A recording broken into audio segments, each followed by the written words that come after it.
BRS తలపెట్టిన మహాధర్నాతో మరోసారి వేడెక్కింది మానుకోట రాజకీయం. నాడు తెలంగాణ ఉద్యమంలో పతాక శీర్షికన నిలిచిన గిరిపుత్రుల గడ్డపై కాంగ్రెస్ బీఆర్ఎస్ నేతల సవాళ్లతో మళ్లీ ఉద్రిక్త పరిస్థితులు నెలకొన్నాయి. ఇంతకు బీఆర్ఎస్ మానుకోటలోనే ఎందుకు మహాధర్నా చేపట్టింది? లగచర్ల ఘటనకు మానుకోటకు సంబంధం ఏంటి? బీఆర్ఎస్ ధర్నాకు హైకోర్టు అనుమతి ఇవ్వడంతో ఇప్పుడు కాంగ్రెస్ పార్టీ వ్యూహం ఎలా ఉండబోతోంది? అది ఉద్యమమైన రాజకీయ రణరంగమైన మెహబూబాబాద్కు ఉన్న ప్రత్యేకత వేరు.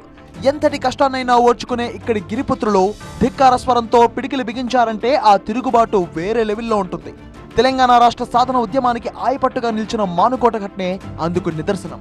2010 మే 28న జరిగిన కాల్పుల ఘటన తెలంగాణ ఉద్యమ చరిత్రలో చిరస్థాయిగా నిలిచిన చేదు నిజం.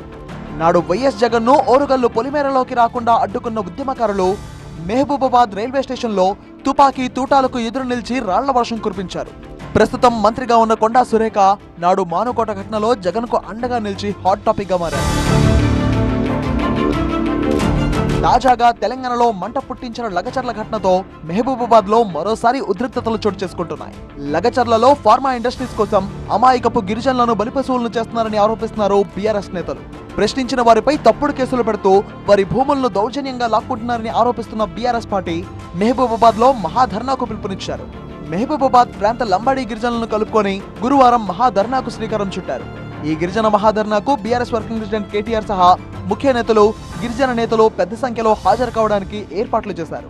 అయితే బీఆర్ఎస్ పార్టీ చేపట్టిన మహాధర్నాకు అనుమతి నిరాకరించారు మెహబూబాబాద్ పోలీసులు. తమ సభకు పోలీసులు అనుమతి నిరాకరించడంతో హైకోర్టును ఆశ్రయించారు బీఆర్ఎస్ నేతలు. దీంతో ఈ నెల 25న ఉదయం 10 గంటల నుంచి మధ్యాహ్నం 1 గంట వరకు సభ నిర్వహించేందుకు హైకోర్టు అనుమతి ఇచ్చింది.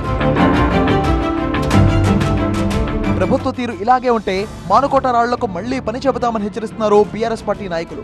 15,000 మందికి భద్రత కల్పించలేని పోలీసులు ఈ రాష్ట్రాన్ని ఏం కాపాడతారని ఆ పార్టీ నేతలు ప్రశ్నిస్తున్నారు.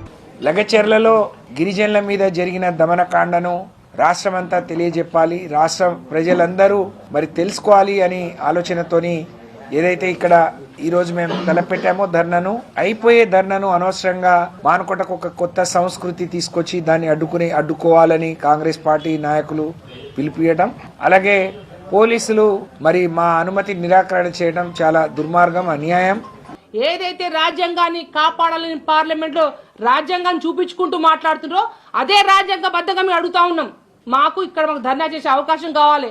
మేము తీవ్రవాదులం కాదు, మేము తెలంగాణ వాదులము, మేము తెలంగాణలో బిడ్డలము, ఈ గిరిజన ప్రాంత గిరిజన బిడ్డలం. మా బిడ్డలకు ఎక్కడ అన్యాయం జరిగినా ఒక్క లగచర్లే కాదు, తెలంగాణ రాష్ట్రంలో ఏ గిరిజన కుటుంబానికైనా ఏ బిడ్డకైనా అన్యాయం జరుగుతుంటే తప్పకుండా బీఆర్ఎస్ పార్టీ అండగా ఉంటుందని చెప్పి తెలియపరుస్తూ హైకోర్టు ద్వారా ఈ కాయిదా ఏది నిన్న వాళ్ళు రిజెక్ట్ చేసిన కాయిదాన్ని వాళ్ళకి ఇస్తూ తప్పకుండా మేము మహాధర్నా కార్యక్రమం చేపడతాము, నిర్వహిస్తామని తెలియపరుస్తా ఉన్నాం. మరోవైపు తాము కూడా మానుకోట గడ్డపైనే పుట్టామని, అదే రాళ్లతో బీఆర్ఎస్ కు గుణపాఠం చెప్తామని వానంగిస్తున్నారు కాంగ్రెస్ పార్టీ నాయకులు. బీఆర్ఎస్ పార్టీ నేతల కవ్వింపు చర్యలకు పాల్పడితే తాము కూడా సరైన బుద్ధి చెప్తామని హెచ్చరించారు. నేతల పరస్పర విమర్శల నేపథ్యంలో అలర్ట్ అయిన జిల్లా పోలీసులు మెహబూబాబాద్ పట్టణంలో 144 సెక్షన్ను విధించారు. సుమారు 200 మంది పోలీసులతో కవాతు నిర్వహించారు. ఎవరైనా ధర్నాలు, ర్యాలీలు నిర్వహిస్తే కఠిన చర్యలు తీసుకుంటామని జిల్లా ఎస్పీ హెచ్చరికలు జారీ చేశారు. అయితే పోలీసుల మార్చిపై స్పందించిన కేటీఆర్ అసలు మెహబూబాబాద్ లో ఏం జరుగుతుందని ప్రశ్నించారు. శాంతియుతంగా సభ నిర్వహించుకుంటామంటే అవకాశం కూడా ఇవ్వని దుస్థితి ఎందుకు వచ్చిందన్నారు. ఇది ముమ్మాటికి నిర్బంధ పాలన అని ఎక్స్లో మండిపడ్డారు. ఎంత అణిచివేస్తే అంత తిరుగుబాటు వస్తుందన్న విషయం రేవంత్ రెడ్డి గుర్తుంచుకోవాలని హెచ్చరించారు కేటీఆర్. మానుకోటలో రాజుకున్న అగ్గి కాంగ్రెస్ పార్టీని దహించే వరకు ఆరదని బీఆర్ఎస్ నేతలు హెచ్చరికలు జారీ చేస్తున్నారు. అటు అధికార కాంగ్రెస్ పార్టీ నేతలు సైతం అంతే స్థాయిలో కౌంటర్ ఇస్తున్నారు. ఇరు పార్టీల నేతల ప్రకటనతో మెహబూబాబాద్ లో ఉద్యమ సమయం నాటి హైటెన్షన్ నెలకొంది. మానుకోట రాళ్లను మహిమగల రాళ్లుగా కీర్తిస్తుంటారు తెలంగాణ ఉద్యమకారులు. ఇప్పుడు మరోసారి ఆ రాళ్ల అంశం తెరపైకి వచ్చింది.